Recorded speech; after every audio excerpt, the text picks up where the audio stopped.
जय हिंद दोस्तों, आप सभी का वेलकम है सौरभ सिविल एकेडमी पे 19 अगस्त 2026 के करंट अफेयर्स में। सौरभ सिविल एकेडमी पे जो भी करंट अफेयर्स आप पढ़ते हैं वो बाइलिंगुअल फॉर्मेट में पढ़ते हैं। आप एग्जाम चाहे यूपीएससी का दे रहे हो, चाहे यूपीपीएससी दे रहे हो, RO, ARO, BEO, TGT, PGT, कोई भी परीक्षा दे रहे हो, करंट अफेयर्स अगर आ रही तो सौरभ सिविल एकेडमी के थ्रू ही आएगी। मीन्स कि इससे बाहर नहीं आएगा। अच्छा, इसका कारण ये नहीं कि मैं कुछ एक्स्ट्रा कुछ बता, मैं ये सारे 3 डायमेंशन आपको चीजें कवर कर देता हूँ, इसलिए मैं आपसे दावा करता हूँ करंट अफेयर से बाहर नहीं जाएगा। सेकेंडली, मैं सबसे ये भी चीज कहना चाहता हूँ कि आप डेली नोट्स बनाइए, आप उसका रिवीजन करिए, जिससे आपकी स्ट्रेंथ करंट अफेयर मजबूत होगी। जब मैं आपको 3 MCQ कराता हूँ पर टॉपिक, उनको भी आप अच्छे से गो थ्रू करिए, बार बार पीडीएफ रहती है उनको बार बार आप उसको पढ़िए ताकि आपकी स्ट्रेंथ ऑन हो। चलिए स्टार्ट करते हैं आज करंट अफेयर्स। हर घर जल सर्टिफाइड। देखिए अभी भी क्या है कि भारत सरकार ने एक डेटा जारी किया है। डेटा कौन सा था? जल जीवन मिशन का डेटा। मतलब कि इससे भारत सरकार क्या करती है, जो भारत सरकार की एक मंत्रालय है, मिनिस्ट्री ऑफ जल शक्ति मंत्रालय, जिसकी मंत्री है CR पाटिल जी। अच्छा, तो एक डेटा जारी किया है जिसमें भारत सरकार ने कितने लोगों के घरों में नल लगा दिया है, मतलब कितने घर पे जल कनेक्शन दे दिया है, उसको बताया। अच्छा, अगर इस स्कीम की बात करें तो 15 अगस्त 2019 को लॉन्च किया गया था। अच्छा, इसके 7 साल हो चुके हैं। पहले हमारा टारगेट क्या था कि इसको 100% वाटर सप्लाई हमको 2024 तक कंप्लीट कर लेना है, लेकिन तब तक कंप्लीट हो नहीं पाया, तो हमने क्या इसको 2028 तक बढ़ा दिया। इसके तहत क्या है कि एक साल में लगभग 2000 घर जो है, मतलब 2 लाख विलेज जो है, हर घर जल सर्टिफाइड हो गए हैं। अच्छा, इसमें से क्या है कि 12.68 करोड़ पीपुल जो है टैप कनेक्शन के घर पहुंच गया है। देखिए पानी पहुंचा नहीं पहुंचा, टैप कनेक्शन जरूर पहुंच गया है ना। देखिए कई लोगों के घर गया था कि आप मानेंगे हमारे घर भी नीचे से पाइप गई पर कनेक्शन वाटर का नहीं आया है, तो मतलब कि कागजों में ही काम लगभग ऐसा कह सकते हैं हो रहा है। ठीक है, मैक्सिमम सर्टिफाइड विलेज कहाँ? यूपी के अंदर है। अच्छा, फंडिंग की बात करें तो इसमें आधा पैसा राज्य सरकार देती है, आधा केंद्र सरकार देती है, 50-50 का रेशियो है। लेकिन हिमालयन और नॉर्थ स्टेट में 90-10 का रेशियो, मतलब 90 जो है केंद्र सरकार देती है, 10% जो है राज्य सरकार वहन करती है। Which state had been maximum number of Har Jal certified village under जल जीवन मिशन? यूपी। अगर ऐसा नहीं कि क्यों है, क्योंकि यूपी जनसंख्या ज्यादा है, गांव ज्यादा है, इसलिए यहाँ जाता है। ठीक है ना। Consider the following statement regarding जल जीवन mission. It was launch on 15 August 2019 by ministry of जल शक्ति। बिल्कुल सही बात, जल शक्ति मंत्रालय द्वारा 15 अगस्त 2019 को लॉन्च किया गया था। Ratio between central state and Himalayan state is 50-50 नहीं, 90-10 का है ना, तो गलत हो गया, आपका क्या कहना सही। The target period of achieving 100% tap water supply under जल जीवन mission had been extended to 2028। बिल्कुल क्या है कि 2028 तक एक्सटेंड कर दिया गया है। अच्छा, over 12.68 crore people have already receive water connection with significant progress in state like UP. बिल्कुल सही बात है कि 12.68 लोग जो है कनेक्शन ले चुके हैं, लेकिन इसलिए एक्सटेंड किया गया। ये सही बात तो नहीं, सही दोनों है, लेकिन एक्सप्रेशन नहीं करा। ऑप्शन में 20 है। मिश्र धातु निगम लिमिटेड। देखिए मिश्र धातु निगम लिमिटेड भारत की एक क्या कहते हैं कंपनी है, जिसको मिधानी भी बोलते हैं। देखिए मिश्र धातु निगम, ठीक है, इसे मिश्र धातु निगम, इसे मिधानी, ठीक है, ये फर्स्ट इंडियन कंपनी बन गई जिसने प्रेस्टीजियस S-400 लैब अप्रूवल जो है यूएसए की GE एरोस्पेस से प्राप्त किया है। मतलब ये जो मिधानी है, मिश्र धातु निगम लिमिटेड जो है, ये भारत की पहली ऐसी कंपनी बन गई है जिसने S-400 लैब अप्रूवल यूएसए की GE एरोस्पेस से प्राप्त किया है। अच्छा, कंपनी हेडक्वार्टर कहाँ है? ये हैदराबाद में है। और ये क्या है, डिफेंस के जो मतलब इक्विपमेंट हो गए, एरोस्पेस सेक्टर में हो गए, इसमें जो एमबी एलॉय वगैरह जो है ये बनाती है। इसके लिए कंपनी हैदराबाद की हेडक्वार्टर्स का कहाँ है? हैदराबाद में। Which company become the first to receive S-400 lab approval from USA GE aerospace Mishra Dhatu Nigam limited. Consider for instance regarding the British Dhatu Nigam Limited. It is headquartered in Hyderabad. बिल्कुल सही बात, headquartered Hyderabad में। It manufactures specialized material primarily using defense and aerospace। बिल्कुल सही बात है, defence और aerospace में यूज होने मटेरियल बनाती है। बिल्कुल सही, एक और भी दोनों सही हो गया इसका। ठीक, चलिए नेक्स्ट। चलिए association GE aerospace awarded the S-400 lab approval to Midhani. सही बात, GE एरोस्पेस ने S-400 अप्रूवल मिधानी को दिया है। ठीक है, Midhani produce high grade material used in aerospace engineering defence system. क्या कह रहा है, मिधानी प्रोड्यूस करती है हाई ग्रेड स्पेस मटेरियल जो है एरोस्पेस इंजीनियरिंग डिफेंस सिस्टम के लिए। इसीलिए तो इसको दिया है कि हाई एक्यूरेटी, हाई ग्रेड, अच्छी क्वालिटी प्रोड्यूस करती है, इसलिए तो S-400 लैब ने इसको अप्रूवल दिया है। ठीक, चलिए most most most important question, COP17। देखिए अभी क्या है, कॉन्फ्रेंस ऑफ पार्टी। कॉप मतलब कॉन्फ्रेंस ऑफ पार्टीज की मीटिंग हुई है। कहाँ पर हुई? उलान बटोर मंगोलिया में। कहाँ हुई? उलान बटोर मंगोलिया में हुई है। कब से कब? 17 से 28 अगस्त तक चलेगी। इसका एजेंडा क्या है? इसका कॉम्बैट डेजर्टिफिकेशन, मतलब डेजर्टिफिकेशन को रोकना।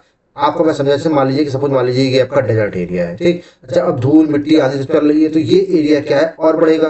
तो जो ये एरिया आपका ठीक ठाक एरिया है, मतलब जहाँ पे सॉइल होती है, खेती वगैरह होती है, ये भी एरिया धीरे धीरे क्या हो जाएगा, डेजर्ट में कन्वर्ट हो जाएगा। तो मतलब क्या कह रहा है कि मरुस्थलीकरण के प्रसार को रोकना, मतलब कॉम्बैट डेजर्टिफिकेशन मतलब मरुस्थलीकरण के प्रसार को रोकना, इसका क्या है, एम है। अच्छा, इसकी थीम क्या है, land restoration, hope restoration, restoration of barren land, मतलब कि भूमि पुनर्स्थापन, आशा पुनर्स्थापन और बंजर भूमि का पुनर्स्थापन, मतलब कि जमीन को रिस्टोर करिए, होप को मतलब होगा जरूर, आप करिए काम, होगा जरूर, और बैरन लैंड को भी आप रिस्टोर कर सकते हैं। इंडिया ने इसमें गाइड लॉन्च की है, इकोसिस्टम ग्रासलैंड, मतलब इंडिया ने गाइड लॉन्च की है इसमें इकोसिस्टम के लिए, grassland for the first time, मतलब इकोसिस्टम और ग्रासलैंड की फर्स्ट टाइम ने गाइड लॉन्च की है। और भारत तरफ से किसने लॉन्च की है, ये कि अशोका ट्रस्ट, मतलब किसने लॉन्च की है, अशोका ट्रस्ट ने लॉन्च किया है, research in ecology and the environment, मतलब ये act Ashoka trust for research in ecology and environment ने जो है गाइड लॉन्च की है भारत की तरफ से। अगर इसके इतिहास की बात करें तो कॉप वन जो है सबसे पहले 1977 इटली में, रोम में हुआ था जी। Where was the COP 17 on combating desertification held, कहाँ पे, उलन बटोर मंगोलिया में। Consider for instance regarding the COP 17, the theme of COP 17 was focus on land and barren resource, बिल्कुल सही बात है, फोकस किस पे, land and barren land restoration पे इसका फोकस है। और क्या कह रहा है कि जो पहली कॉप है कहाँ पर हुई, 1997 रोम इटली में हुई थी, ये भी सही, इसलिए ए सही, बी से इसका एक्सप्रेशन भी मतलब तीनों सही है।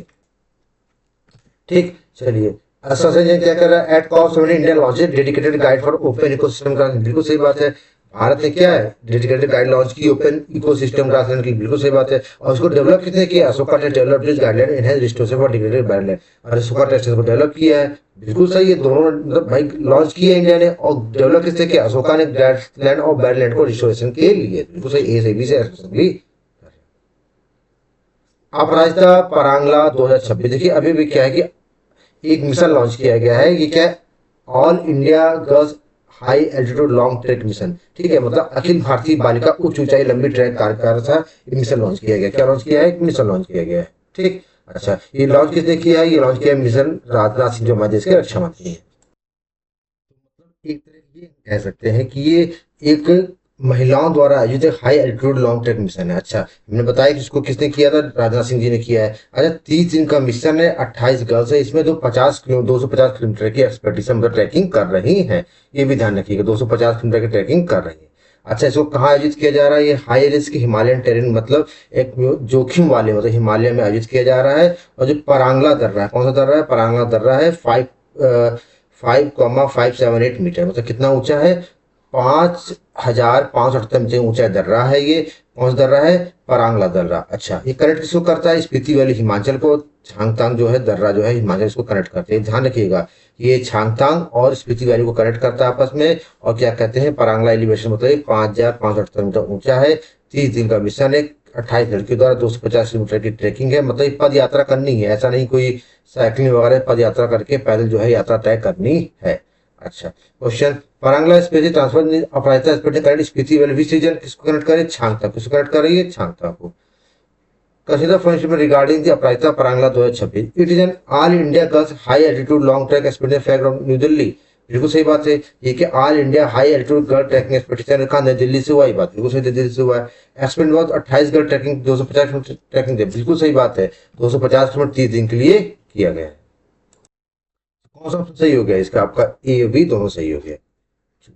अपराजिता expedition categorize high risk Himalayan trekking mission, बिल्कुल सही बात है, ये अपराजिता क्या है, ये उच्च जोखिम वाला हिमालयन ट्रैकिंग मिशन है, बिल्कुल सही बात है। It requires participation navigating challenging the Parang La pass altitude exceeding 5,500, बिल्कुल सही बात, इसलिए तो हाई रिस्किंग है, क्योंकि 5,500 चांगला को पास कर रहा है और अपराजिता मिशन है, मतलब ये हाई रिस्क तो क्यों है, क्योंकि ये क्या कर रहा है, 5,500 मीटर जो है इसको क्या कर रहा है, क्रॉस कर रहा है।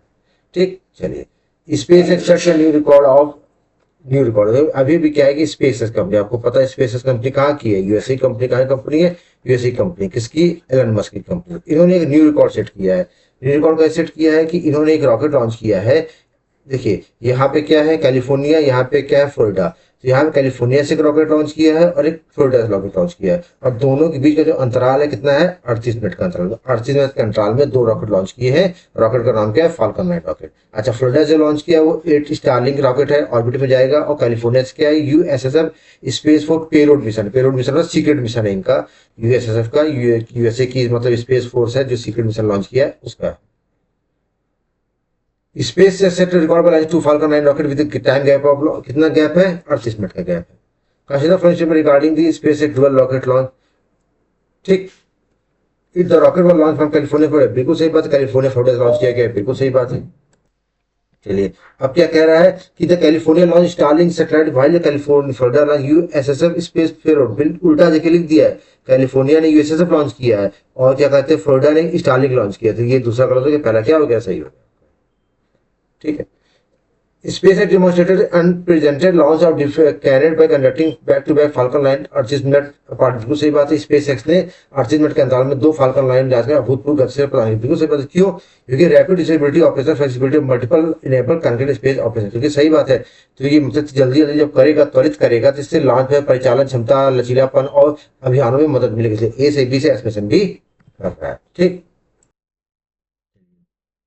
नेक्स्ट। ठीक, तो अब ये आ रहा है टॉपिक नंबर 6, आज का सबसे महत्वपूर्ण सवाल, नेशनल गेम्स अवार्ड 2026। देखिए अभी अभी क्या है कि राष्ट्रीय खेल पुरस्कार 2026 की घोषणा होगी। देखिए अभी दिया नहीं गया है, ये दिया जाएगा 29 अगस्त 2026 को। आप बोलेंगे आप 29 अगस्त क्यों? क्योंकि उस दिन हमारे देश के महान खिलाड़ी मेजर ध्यानचंद जी की जयंती है, इसीलिए उस दिन दिया जाएगा 29 अगस्त को। अच्छा, पहले इस अवार्ड का नाम जो था राजीव गांधी खेल रत्न अवार्ड था। 2021 में मोदी गवर्नमेंट ने इसका नाम चेंज करके मेजर ध्यानचंद खेल रत्न अवार्ड कर दिया था। ठीक है, इसमें 25 लाख की इनामी राशि है। अच्छा, 2026 में किसी को नहीं दिया गया, ये बहुत महत्वपूर्ण है। ये बहुत ही महत्वपूर्ण है कि 2026 में खेल रत्न अवार्ड मेजर ध्यानचंद किसी को नहीं दिया गया। अर्जुन अवार्ड की बात करें तो ये मतलब क्या कि 4 साल के परफॉर्मेंस के बिहाफ पे आपको दिया जाता है। 1961 से शुरुआत हुई थी, 15 लाख का इसमें इनामी राशि है और 17 खिलाड़ियों को दिया गया है। आज बात करें तो तेजस्वी शंकर एथलेटिक्स की है, दिव्या देशमुख चेस की है, गायत्री गोपीचंद जी बैडमिंटन की है, इनको ये पुरस्कार दिया गया है। अच्छा, अर्जुन लाइफ टाइम अवार्ड जो दिया गया है ये बहुत महत्वपूर्ण है, इसको ध्यान रखिएगा। ये दिया गया आई अरुमंगयम को जो है अर्जुन लाइफ टाइम अवार्ड जो है दिया गया है। द्रोणाचार्य अवार्ड की बात करें तो 1985 में इसकी शुरुआत हुई है।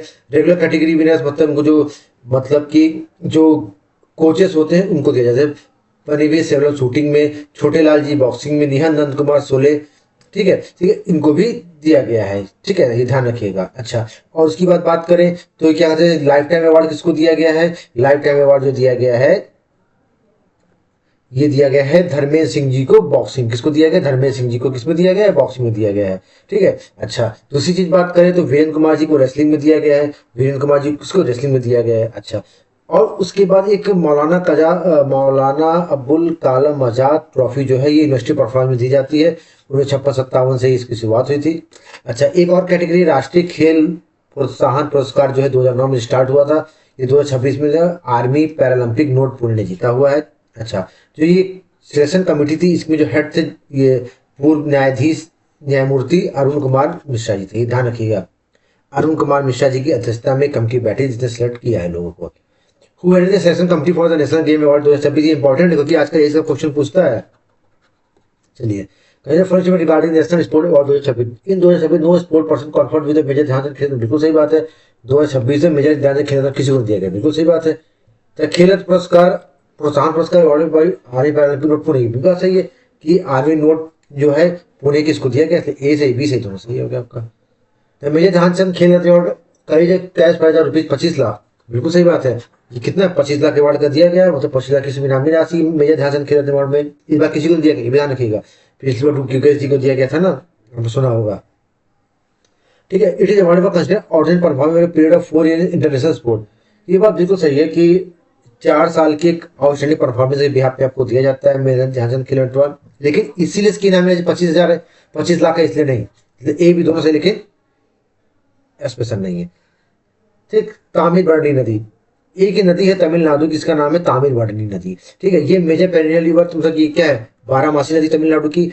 और मद्रास हाई कोर्ट ने इसको क्या कर दिया है, एक लीगल स्टेटस दिया है व्यक्ति का। मद्रास हाई कोर्ट ने इसको एक लीगल पर्सन का दर्जा प्रदान कर दिया। अच्छा, इससे बेनिफिट क्या होगा कि जैसे किसी व्यक्ति के पास आर्टिकल नंबर 21 के तहत क्या अधिकार आ जाता है ना, आर्टिकल नंबर 21 क्या अधिकार देता है, right to life and personal liberty, तो वो अधिकार इस नदी को भी मिलेगा। ठीक, तो अब इसको लिविंग पर्सन दर्जा मिल जाएगा आर्टिकल 21 से, इसको भी अधिकार मिलेगा। इससे क्या हो कि वहां पर जो पोल्यूशन वगैरह होते हैं ये इससे रुकेगा। तो कोर्ट के ऑर्डर से लीगल स्टेट लिविंग पर्सन का दर्जा मिल गया, इससे पोल्यूशन वगैरह रुकेगा। जो लोग क्या कहते हैं दाह संस्कार वगैरह करते हैं, क्रिमेशन करते हैं, वो सब रुकेगा। इसको पुरौनी नदी भी कहते हैं, पुरौनी नदी भी जो कहते हैं, ये भी नाम ध्यान रखिएगा। क्रिमेशन रुक जाएगा, जो लोग कूड़ा कचरा डालते हैं नदियों में वो रुक जाएगा नदी में, ये फायदा इससे होगा। इसके पहले 2017 में गंगा नदी को भी उत्तराखंड हाईकोर्ट ने डिक्लेयर किया था, ये भी ध्यान रखिएगा आप। ठीक है, which high court granted the legal person status to Thamirabarani river to protect from pollution, Madras high court. Consider the flowing statement regarding Thamirabarani river, also पुरानी रिवर इन द तमिलनाडु, सही बात है, इसको पुरानी नदी भी कहते हैं तमिलनाडु में। मद्रास हाईकोर्ट ने बैन कर दिया क्रिमेशन वगैरह तो इन्वायरमेंट पोल्यूशन को रोकने के लिए, बताए इन्वायरमेंट पोल्यूशन वगैरह रोक दिया है, रुक जाएगा, इससे क्रिमेशन साइट वगैरह सब कुछ रुक जाएगा, पॉल्यूशन नहीं होगा, मतलब ए भी दोनों इसका सही हो गया। ठीक है, Thamirabarani river has been bestowed with legal entity status processing right similar to living, बिल्कुल सही बात है, राइट मिलेगा ह्यूमन के बराबर। Judiciary recognize that conferring right to enable protection against severe pollution ecological degradation, सही बात है, इससे क्या होगा, इकोलॉजिकल डिग्रेडेशन और पॉल्यूशन वगैरह सब कुछ रुक जाएगा। ठीक है, अभी क्या डिफेंस एग्रीमेंट हुआ किसके बीच में, इंडिया और आर्मेनिया के बीच, इंडिया और आर्मेनिया के बीच में एक कंप्रिहेंसिव डिफेंस एग्रीमेंट हुआ है, व्यापक रक्षा समझौता हुआ है। अच्छा क्यों हुआ है, ये हुआ है कि क्या कहते हैं ज्वाइंट जो मतलब क्या कहते हैं प्रोडक्शन करेंगे डिफेंस इक्विपमेंट का, मतलब दोनों मिलके एडवांस डिफेंस इक्विपमेंट बनाएंगे। अच्छा इसके लिए क्या है, द्विपक्षीय अनुसंधान विकास और सैन्य तकनीक नवाचार पर बल देता है, क्योंकि देखिए R&D innovation military technical innovation सब कुछ होगा इससे। ठीक है, यही फायदा मिलेगा। India recently signed an agreement for joint production defence with which country, किस कंट्री साथ किया है, आर्मेनिया। ठीक है, आर्मेनिया का ध्यान रखिएगा, आर्मेनिया। ठीक है ना। Consider for statement regarding the Indian Armenian defence agreement, it focus on joint production of defence equipment, सही बात है, फोकस करता है joint production defence equipment. It explicitly cover the partnershipping research and development and innovation, बिल्कुल सही बात है, मतलब नवाचार पे अनुसंधान नवाचार और साझेदारी शामिल है, बिल्कुल सही बात है, ये भी दोनों सही। India strengthening defence export footprint by co producing military hardware, बिल्कुल सही बात है, मतलब क्या करें मिलिट्री हार्डवेयर एक्सपेंड करने के लिए भारत काम कर रहा है, मतलब कोऑपरेशन किया है ना, इसलिए भारत का एक्सपोर्ट बढ़ सके, कोऑपरेशन बढ़ सके, दोनों संबंध अच्छे हो सके। बहुत ज्यादा strategic international forcing Indian R&D और मॉडर्नाइजेशन डिफेंस सेक्टर, सही बात, दोनों लोग क्या करेंगे, इसीलिए दोनों लोग क्या करेंगे, मिलकर R&D करेंगे डिफेंस में ताकि नवाचार हो और लोगों का इंटरेस्ट बढ़े। दोनों लोग इसलिए कर रहे हैं कि भैया हमारे पे फुटप्रिंट बढ़ानी है मिलिट्री हार्डवेयर में, इस दोनों मिलकर काम कर रहे हैं, इसलिए A से B से एसमिशन भी कर रहा है। RSVC अमृत प्लेटफॉर्म, देखिए अभी क्या है कि नाबार्ड, ठीक है, नाबार्ड ने क्या लॉन्च किया है, एक अमृत platform, RSVC Amrit platform launch किया है। अच्छा ये लॉन्च किसने किया, प्रिंसिपल साइंटिफिक एडवाइजर जो है अजय कुमार सूद जी, इन्होंने लॉन्च किया। अमृत का मतलब क्या है, accelerate medium for rural innovation technology, मतलब ये आप सिंपल सोच लीजिए जो ग्रामीण क्षेत्रों में इनमें टेक्नोलॉजी इनोवेशन वगैरह करने के लिए लॉन्च किया गया। जैसे मान लीजिए शिक्षा में नवाचार, हेल्थ केयर में नवाचार, कृषि, सफाई, पानी जल प्रबंधन सब में नवाचार के लिए किया गया है। अच्छा नाबार्ड की बात करें तो इसको शिव रमन कमेटी की सिफारिश में स्थापित किया गया था। 12 जुलाई 1982 को हेडक्वार्टर क्या है, मुंबई में। इतनी चीजें स्टैटिक है, ये बिल्कुल ध्यान रखिएगा। फिर organisation launch RSVC Amrit platform for rural innovation, किसने लॉन्च किया है, NABARD. Consider for institute regarding the NABARD Amrit platform, Amrit stand for accelerate medium for rural innovation technology, बिल्कुल सही बात है। नाबार्ड से 12 जुलाई 1982 शिव रमन कमेटी की सिफारिश पे, बिल्कुल सही बात है, ये भी दोनों सही है। RSVC Amrit platform focus on driving technological solution in agriculture education agenda, बिल्कुल सही बात है। RSVC किस पे फोकस करता है, टेक्निकल सॉल्यूशन एग्रीकल्चर एजुकेशन, बिल्कुल। NABARD aim to accelerate rural transformation by integrating grassroot technology innovation, बिल्कुल सही बात है। ये क्या कहता है कि जो ट्रांसफॉर्म करता है ग्रासरूट टेक्नोलॉजी इनोवेशन, मतलब जो जमीनी स्तर पर नवाचार उनको एकीकृत करेगा, इनोवेशन करेगा ताकि शिक्षा एग्रीकल्चर सेंटर में सुधार आ सके, ये भी दोनों सही है।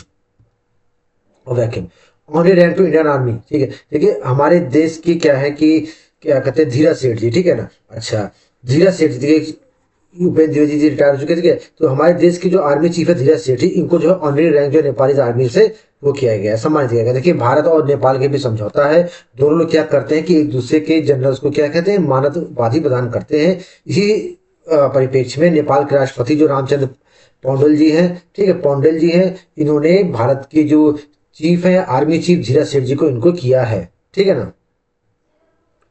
Who conferred honorary rank of general of Nepali army upon Indian army chief, किसने किया है, रामचंद्र पौंडेल ने, ठीक है। Consider for statement regarding the military relation between India and Nepal, it is traditional agreement where army chief of both countries conferred honorary rank general by each country, सही बात है। ये एक समझौता है जिसमें एक दूसरे के आर्मी जनरल को रैंक प्रदान की जाती है। तो रामचंद्र पौंडेल को offer rank during the military ceremony, बिल्कुल सही बात है। मिलिट्री सेरेमनी के समय रामचंद्र पौंडेल ने ऑनर किया है धीरज सेठ जी को, ध्यान रखिएगा। Indian army chief conferred honorary rank of general Nepali army, बिल्कुल सही बात है। इंडियन आर्मी चीफ को नेपाली ऑनरी जनरल रैंक की उपाधि दी गई। The report tradition highlight the specific strategic ties between Indian Nepal, ये क्या साबित करता है, दोनों देशों में मिलिट्री टाइज स्ट्रेटेजिक दोनों की जो प्लानिंग है, कैसे हम रोटी बेटी का रिश्ता है हमारे देश में, इसको साबित करता है। इस तरह से दोस्तों हमने आज करंट अफेयर्स कंप्लीट किए। और भी करंट अफेयर्स के लिए जुड़े रहिए हमारे चैनल पे। इससे बाहर करंट अफेयर्स नहीं जाएगा, बस आप जितना रिवीजन कर ले वो आपको बेनिफिट है। मिलते हैं कल के लेक्चर में, तब तक के लिए जय हिंद जय भारत।